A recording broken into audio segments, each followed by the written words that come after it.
구하는 사랑하는 사람들을 지키기 위해 시간 정지 마법을 완성시키려 하는 아서의 모습으로 시작되며 이어 실비를 목욕시키면서 부모님의 기대에 스트레스를 받는 릴리아가 신경 쓰였습니다. これですっきりしたな。だったら次はあなたがスッキリする番ね。 또 머리를 미용하고 나서 엄마에게 릴리아의 부모님이 운영하는 옥션 하우스가 어떤 곳인지 대해들은 뒤로 エルステアのオークションハウスは王族がお忍びでいらっしゃるくらい格式高い場所なの。さすがに前のままじゃね。そんなにひどかっただろうか。その服似合ってよかった。リリアが選んでくれたの？全部じゃないけどね。 키시리스 시티를 구경하다 마법 학교의 수강생들을 만날 뿐만 아니라 엘프들한테 없었던 문화와 비스트 코어의 가치에 대해 들었으며 これはビーストコアよ。ビーストコアって、ええ。ビーストコアって、売ったり買ったりできるんだ。もしビーストの意思を持っていたら、金貨100枚はするわね。金貨100枚。私たちの故郷だったら、250年は暮らせるわ。 250年！ 여기서 릴리아는 비스트 코어를 사주지 않던 부모님을 보자 몰래 구매하려 했고 아서는 릴리아를 말리다 마법 학교의 수강생들과 충돌했습니다.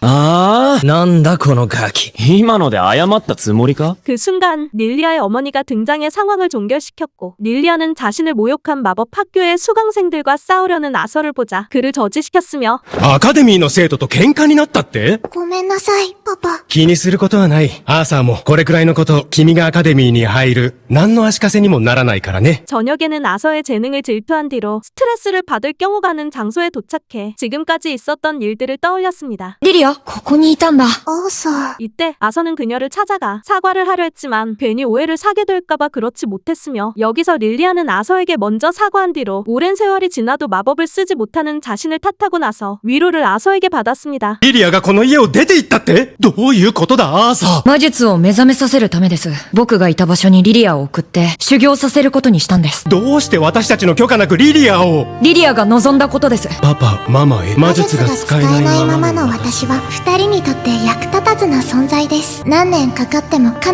ずすごい魔術師になって二人の元に帰ってきます。私はバカだ。魔術師になれば将来幸せになれるという思い込みを押し付けて魔術師になんかならなくていい。たとえ魔術が使えなくてもリリアは大切な娘なのに。だってよ、リリア。 추후 그와 잠깐 연극을 해 부모님이 자신을 사랑하는지 알게 되고 나서 ね、僕の言った通りだった。これは一体。パパ、ママ、嘘ついてごめんなさい。いや、謝るべきは僕だ。こんなことをしてごめんなさい。子供が消えることなんて、親にとっては死ぬ以上に辛いこと。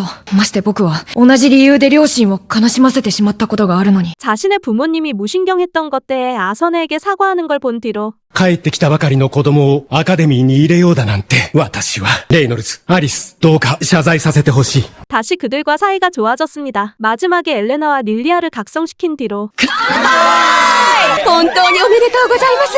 リリアお嬢様。ありがとう。お祝いの油がたっぷり乗った鴨肉です。今日は思う存分食べてくださいね。 연애를 즐기는 아서가 나오며 끝납니다. 재밌게 보셨으면 구독과 좋아요랑 알람 설정 부탁합니다. 이번 영상은 여기까지입니다. 시청해주셔서 감사합니다.